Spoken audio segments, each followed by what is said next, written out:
Hello everyone. Today in this video I am going to take the topic conservation of land resources from the chapter resources and development.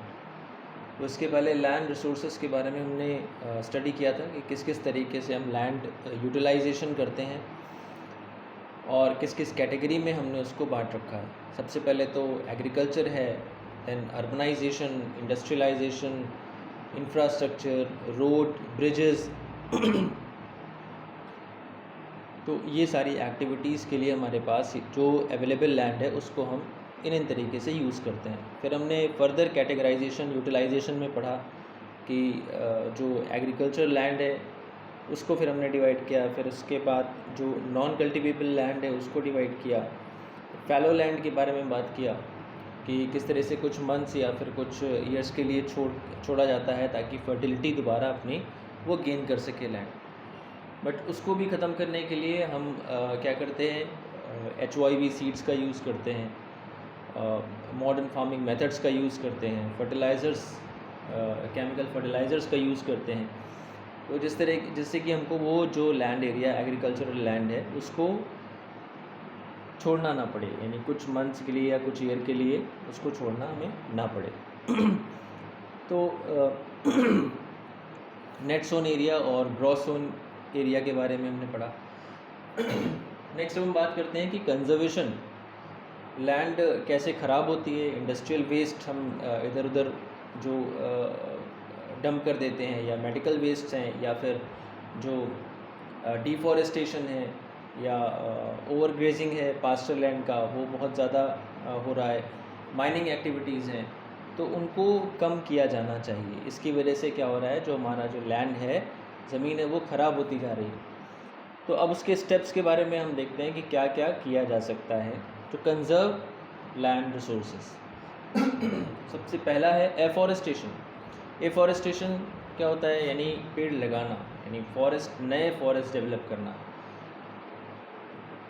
Bamboo trees हम cut करते हैं ताकि जो paper है, paper industries के लिए वो raw material है, उनकी कटिंग ज़रूरी है। बहुत सारे जो फर्नीचर्स हैं जो वो बनाए जाते हैं लकड़ी से, तो different types of would use होती है, जो बहुत मजबूत लकड़ियाँ होती हैं वो यूज़ होती हैं। तो इसके लिए एफॉरेस्टेशन भी ज़रूरी है, यानी जंगलों को बढ़ाना, उनको यानी पेड़ लगाना बहुत ज़रूरी है। And selective cutting of trees, जो पेड़ काटे जा रहे हैं उनकी सेलेक्टिव कटिंग होनी चाहिए। बहुत सारे ऐसे ट्रीज़ होते हैं जो कि बहुत ज़्यादा ऑक्सीजन देते हैं, तो इन पेड़ों को ज़्यादा से ज़्यादा लगाना चाहिए और इनकी कटिंग रोकनी चाहिए। तो ये है सेलेक्टिव कटिंग ऑफ ट्रीज़, उन्हीं पेड़ों को सेलेक्ट करके काटा जाए जिनकी बहुत ज़रूरत है। Next is protection of existing forest cover. Forest cover को प्रोटेक्ट करना, यानी वहाँ पे जो अननेसेसरी ग्रेजिंग है वो ना कराई जाए ज़्यादा टाइम के लिए। और दूसरी चीज़ ये कि जो पेड़ हैं वो ना काटे जाएं। जो फॉरेस्ट कवर है, वाइल्ड लाइफ सेंचुरीज़ बना दी जाती हैं, नेशनल पार्क्स बना दिए जाते हैं ताकि वो पूरा जो बड़ा एरिया है उसको प्रोटेक्ट किया जा सके। Development of shelter belts. Shelter belts क्या होती हैं, चारों तरफ से पेड़ों की एक लाइन बना दी जाती है जिससे कि उसके अंदर का, यानी वो उसको हमने चारों तरफ से कॉर्डन कर दिया, चारों तरफ से घेर दिया, दूसरे तरीके के पेड़ लगा के, झाड़ियाँ लगा के, जिससे कि वो कवर हो जाए। तो ये होती हैं शेल्टर बेल्ट्स। तो शेल्टर बेल्ट से उनको हम कवर कर सकते हैं और इस तरीके से फॉरेस्ट को कवर कर सकते हैं। नेक्स्ट इज़ ग्रोइंग ग्रास और bushes for stabilising sand dunes. Sand dunes यानी जो मिट्टी के टीले होते हैं, वो जो कोस्टल एरियाज़ में खासकर बना दिए जाते हैं, जिससे कि जो उसके दूसरे साइड का जो एरिया, एक तरफ तो सी है या वाटर कह लीजिए, हाई वेव्स उस तरफ से आ रही हैं, विंड आ रही है, और दूसरी तरफ हमने सैंड ड्यून्स बना दिया है जिससे कि इस तरफ पानी या हवा ज़्यादा ना आ सके।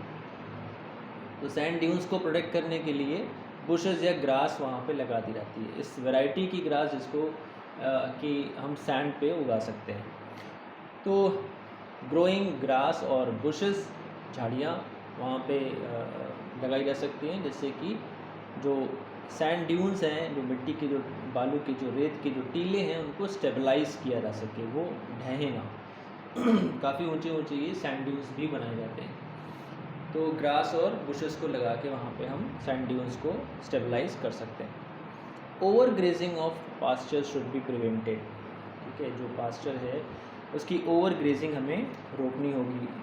तो इसके लिए कैटल्स को हम लिमिट कर सकते हैं, और दूसरी चीज़ ये कि नए जो पास्चर लैंड है उनको भी डेवलप किया जा सकता है, और किसी एक पर्टिकुलर एरिया में ओवर ग्रेजिंग को हम प्रोटेक्ट या प्रिवेंट कर सकते हैं।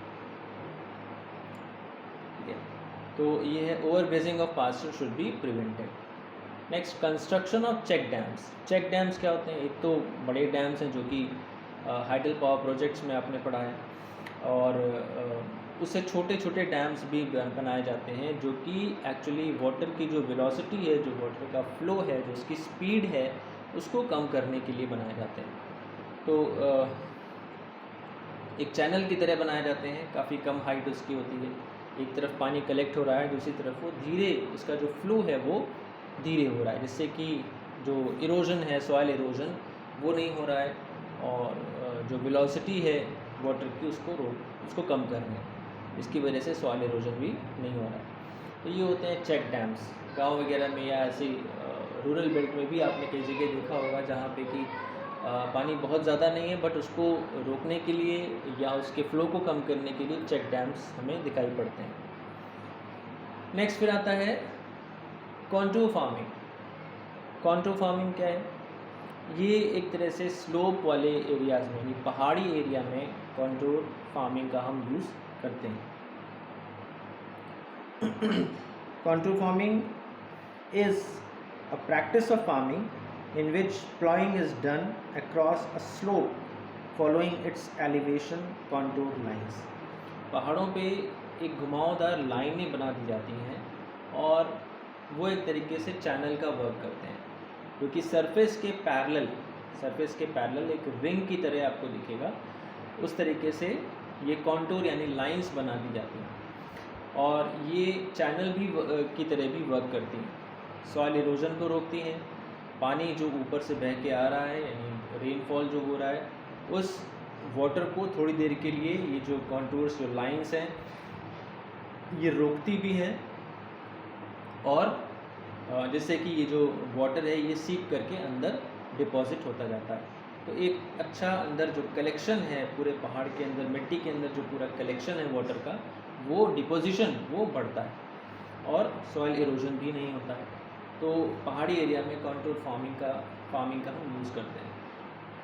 कॉन्टूर फार्मिंग में एक चीज़ और भी है कि यहाँ पे स्लोप के ही फॉर्म में रहता है, यानी जो ऊपर से नीचे की तरफ जो स्लोप आ रहा है वो स्लोप एज इट इज़ हमें दिखाई पड़ेगा, और थोड़ी थोड़ी दूर पे ये चैनल्स यानी कॉन्टूर लाइंस हमको दिखाई पड़ेंगी। ये स्लोप ऊपर से नीचे तक हर जगह पे मेंटेन रहता है।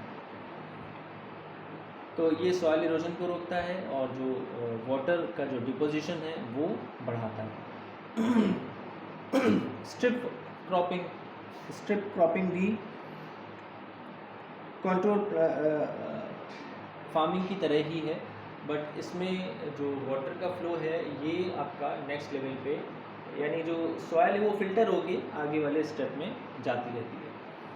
तो लगभग सेम ही है कॉन्टूर फार्मिंग और strip cropping.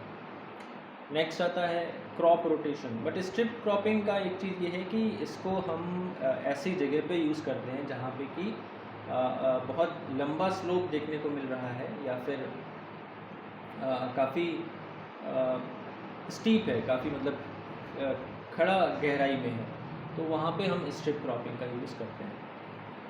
Now crop rotation आप जानते हैं कि डिफरेंट टाइप्स ऑफ क्रॉप को हम ग्रो कर रहे हैं ताकि जो फर्टिलिटी है सॉइल की वो मेंटेन रहे, जो न्यूट्रिएंट्स हैं उसके वो मेंटेन रहें।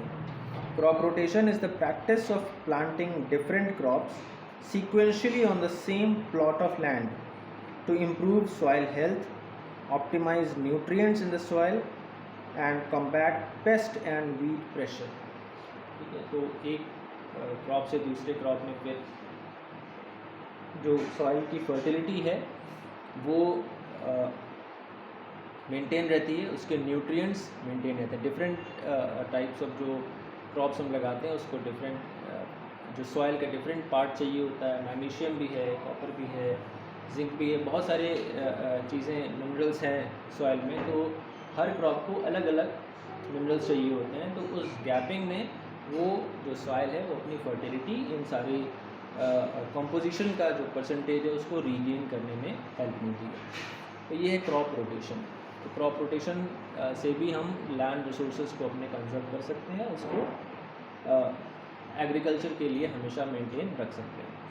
टाइमली इरिगेशन, यानी बहुत लंबा समय ना हो जाए कि जो ज़मीन है वो बिल्कुल सूख ही जाए, और ओवर इरिगेशन को भी रोकना होता है। तो टाइमली इरिगेशन यानी जब ज़मीन को पानी की ज़रूरत है उस समय उससे पानी मिले। और दूसरी चीज़ कि ओवर इरिगेशन, बहुत ज़्यादा जो हम अगर इरिगेशन कर रहे हैं तो वो भी ज़मीन के लिए, सॉइल के लिए, लैंड के लिए अच्छी नहीं है। नेक्स्ट देखें और क्या मेथड्स हम अडॉप्ट कर सकते हैं। Control of mining activities, unnecessary extensive mining activities को रोकना होगा। जितनी ज़रूरत है उतना ही हम मिनरल्स को निकालें, उतना ही और निकालें। तो ये लैंड रिसोर्सेज को कंजर्व करने में एक बहुत बड़ा स्टेप होगा। Control of mining activities. Mining के बाद जो माइनिंग साइट्स हैं, जो ज़मीन खोखली जहाँ पे हो चुकी है वहाँ से माइनिंग हो चुकी है, अब वहाँ पे मिनरल्स या और हमको नहीं निकालने हैं, तो ऐसी जगह को वेस्ट जो है या जो सैंड है उससे फिल कर देना चाहिए, जिससे कि दोबारा से उसका यूज़ किया जा सके, अदर पर्पसेस के लिए भी उसका यूज़ किया जा सके। तो control of mining activities and waste should be used for filling the mines. Next is treatment of urban and industrial waste before its disposal.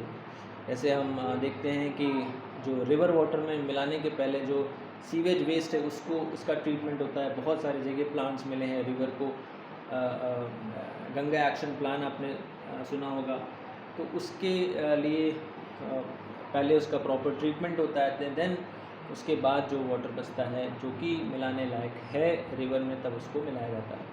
तो उसी तरीके से अर्बन और इंडस्ट्रियल बहुत सारे ऐसे वेस्ट हैं जिनको हम खुले एरिया में ऐसे छोड़ देते हैं, और वो उस ज़मीन को, वो केमिकल्स हैं, मेडिकल वेस्ट भी बहुत सारा होता है जो कि पूरी ज़मीन को ख़राब करता है। तो उसको एक जगह पे डंप करने के पहले उसका प्रॉपर ट्रीटमेंट होना चाहिए। So treatment of urban and industrial waste before its disposal. तो this was the topic conservation of land resources. कुछ हमने स्टेप्स के बारे में यहाँ पर डिस्कशन किया। Afforestation and selective cutting of trees, then protection of existing forest cover, development of shelter belts, growing grass or bushes for stabilizing sand dunes, overgrazing of pastures should be prevented, construction of check dams, contour farming, strip cropping, crop rotation, timely irrigation, then control of mining activities, waste should be used for filling the mines, and treatment of urban and industrial waste before its disposal. These were some steps taken to conserve our land resources.